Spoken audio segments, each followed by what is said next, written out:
जय जगन्नाथ आपण मान को स्वागत करुच्ची नंदिनी लाइफस्टाइल को। ये आम गाँ शिव मंदिर।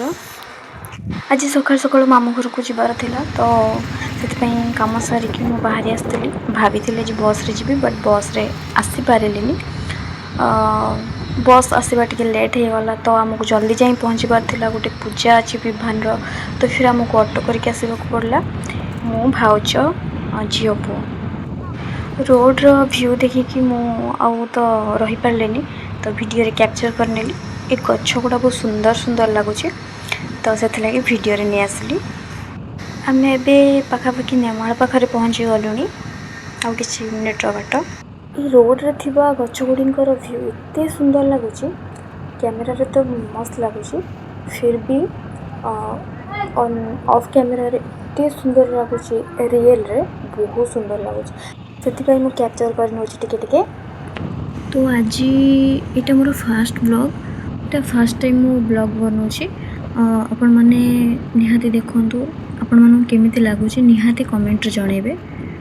आज पूरा दिन मु कौन करुँची आपण मानू देखी वीडियो माध्यम रे जदि आपण मानू भल लगी थाए आपण मानक मन को छुईला भाई वीडियो होता है तेबे आपण लाइक कमेंट शेयर सब्सक्राइब निश्चिंत करेंगे।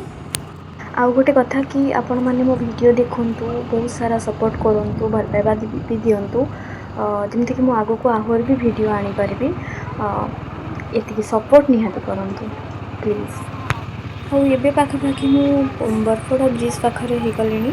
यहाँ अच्छी बंदेपुर सेतुन जोटा कि जयगुरुंकर एबे मु आसीगली ब्रिज को। एटा होची बरपड़ा ब्रिज सेठी दीटा नईर संगम अच्छी गोटे लेफ्ट को गोटे राइट को।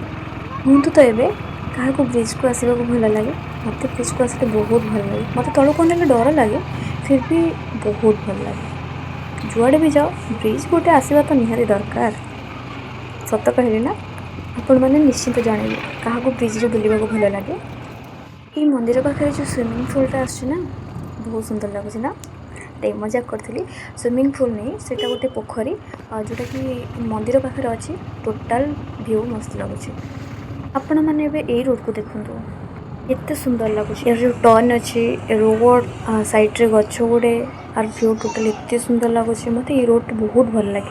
मु बहुत कम जीवा आसवा करे रोड रे बहुत कम प्राय तो बहुत कम केबे केबे काम थिले रिलेटिव घर को हो कि गोटे काम रे हो एपटे मु जीवा आसवा कर बहुत कम जीवा आसवा करे किंतु ये रोडटा तो मते बहुत भल लगे।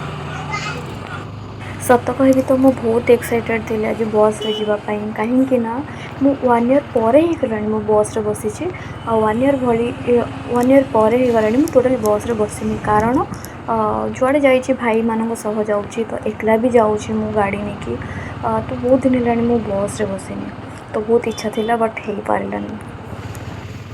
देन मु एनएच पाखे हो गली ये ब्लॉक छक कहते तार गोटे साइड रे पुलिस स्टेशन अच्छे बट मुझे देखी पारि किंतु अच्छी यहाँ ब्लॉक छक ही कहते। तो आम एनएच को बाहरी गलु आउ कि मिनिट आम रोड रे पहुँचीजु फाइनाली आम पहुँच भी गलु। यहाँ हूँ केन्दुपाटना तो मुझे केन्दुपाटना ही अटकबी तो आमको बहुत बात चलने भी पड़ो 10-20 मिनिट भाई आमको चलने पड़ो मिनिमम। एबे हमें चलीचु किसी बाट अतिक्रम हो सारा ये मो भाउज पु आसुँच झील भी आसुँच मुझे कैमेरा आगे आसीगली चली चली हालत खराब हो गला किंतु वीडियो करने बंद करूनी तादरे स्माइल लाज लगुच बसी पाखापाखि मामू घर गाँव में पहुँची सारी बस खाली घर पहुँचबार अच्छे। भाउज झील पुओ समस्त बजार यहाँ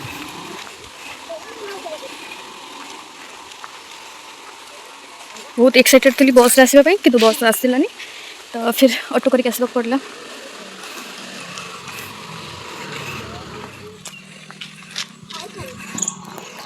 ये गाँव बेलेश्वर मंदिर शिव मंदिर शिव मंदिर यज्ञ भी हुए जागर टाइम रे मंदिर रे बहुत बड़ा यज्ञ हुए 9 दिन 10 दिन भली हुए। तब मंदिर वीडियो तो आनी पारे कहीं पहड़ पड़ गई घर बाहरी थी 11टार पाखापाखि आसी आम 1 पहुँचली। ठाकुर बरणी रोड रे झोटी पकई। यहाँ हूँ मो मामू घर बाट। तो मुझे आसूची ये आसी पहुँची गली मो मामू घरे। ये प्रिपेयर चलती किसी बाकी प्रिपरेशन हो सारा आ कि अच्छी। मो झील शोई पड़ी मोटे किसी कहि परिबनी। ये हो मो मामू झील कि मो भाउज छिड़ा है किसी गोटा कहून खाली कह देखी कहवा साग भजा चली देखाओ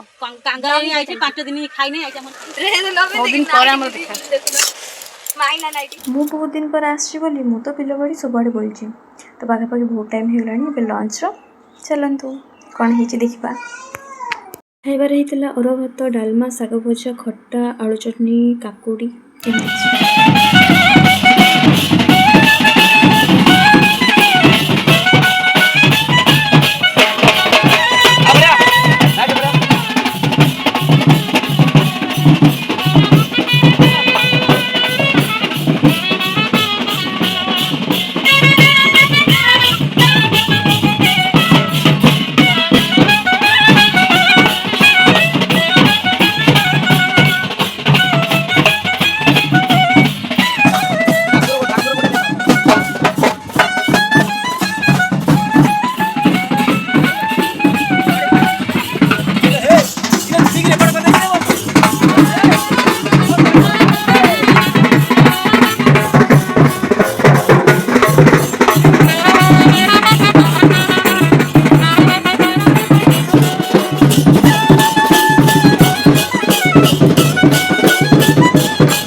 एबे तो विभान को बरणी करके नहीं आसी सारे।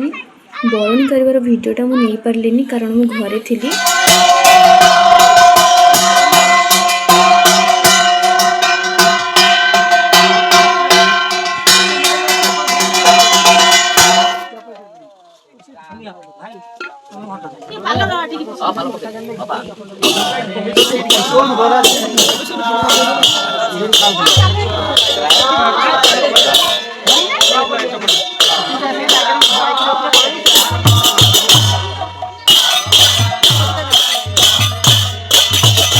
देखुंती केते सुंदर देखा।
एबे से मेरे भाई कहते कि विभान को जी भी कांदी पारे जार भी कांदार इच्छा अच्छे कांधता बट मुझे कांदी पारे वीडियो बनाती तो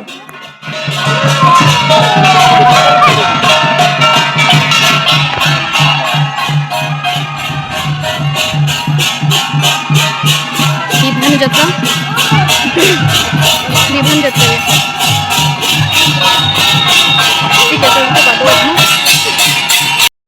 ଏବେ ମୁଁ ଟିକେ କ୍ୟାପଚର୍ କରିଥିଲି ମୋ ସହ ଠାକୁରଙ୍କୁ ବିବାହଙ୍କୁ।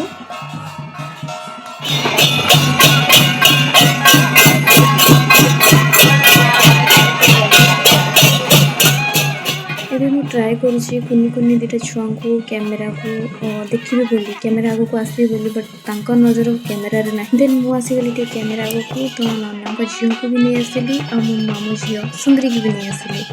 ଏବେ ମୁଁ ରିଟର୍ଣ୍ଣ କରିବି ଘରକୁ। ଆରେ ହଁ, ମୁଁ ବିଭାନ କାନ୍ଧିବିନି। ଏଇଠି ମୁଁ ପଳେଇଥିଲି ବିଭାନ କାନ୍ଧିବା ପାଇଁ ସଭା ଆଗକୁ। ତ ଆଜି ଆମକୁ ବି ରିଟର୍ଣ୍ଣ କରିବାର ଥିଲା। ତ ବସ୍ ଥିଲା 6:30 ଭିତରେ, ଆମକୁ ଟିକେ ଜଲ୍ଦି ଆସିବାର ଥିଲା, ତ ଆସିଗଲୁ ଆମେ ବସ୍ ଷ୍ଟପ୍କୁ। ଫାଇନାଲି ମୁଁ ଯାହା ଚାହୁଁଥିଲି ବସ୍ରେ ହିଁ ବସିକି ଯିବି, ଆସିଲା ବେଳେ ତ ଅଟୋରେ ଆସିଗଲି, ଏବେ ବସ୍ରେ ବସିକି ଯିବି। ଚାଲନ୍ତୁ ନିଶ୍ଚିନ୍ତ ଭିଡ଼ିଓ ବନେଇବି ବସ୍ରେ।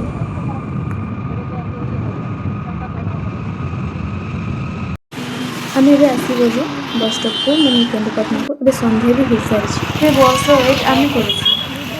ଫାଇନାଲି ମୁଁ ସିଟ୍ରେ ବସି ସାରିଛି। ଯଦି ଆପଣମାନଙ୍କୁ ଏ ଭିଡ଼ିଓଟି ଭଲ ଲାଗିଥିବ ତାହେଲେ ଲାଇକ୍, କମେଣ୍ଟ, ସେୟାର କରିବେ ଆଣ୍ଡ ସବସ୍କ୍ରାଇବ୍ ବି କରିବେ। ଆଜି ପାଇଁ ଏତିକି, ରହିଲି, ଜୟ ଜଗନ୍ନାଥ।